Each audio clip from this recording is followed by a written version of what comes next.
FASTag धारकांसाठी एक खुशखबर आहे, कारण आता अवघ्या 3000 रुपयामध्ये एक वार्षिक पास फास्टॅग धारकांना मिळणार आहे, ज्याच्यामध्ये 200 फेऱ्या फ्री असणार आहेत। पण या 200 फेऱ्या नॅशनल हायवे आणि नॅशनल एक्सप्रेसवेच्या टोलवरच फ्री असणार आहेत।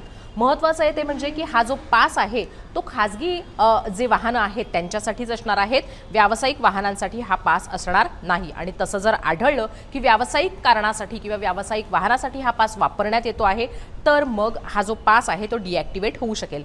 15 ऑगस्ट पासून ही सुविधा सुरू होणार आहे। तसंच हा जो पास आहे तो जर तुम्हाला हवा असेल तर तुमच्या फास्टॅग अकाउंटवरनं तुम्हाला तो अवेलेबल होणार आहे। हा जो वार्षिक पास आहे त्या 200 फेऱ्या ज्या देण्यात आलेल्या आहेत त्या वर्षभरात पूर्ण करायच्या आहेत। आणि समजा जर वर्षभराच्या आधी या 200 फेऱ्या पूर्ण झाल्या तर तुम्ही हा पास केव्हाही रिन्यू करू शकता। केंद्रीय रस्ते वाहतूक महामार्ग मंत्री नितीन गडकरी यांनी याच्याबद्दलची एक पोस्ट सुद्धा केलेली आहे। चला तर मग पावसाळा आहे, त्यामुळे तुमचा पास लवकर बुक करा।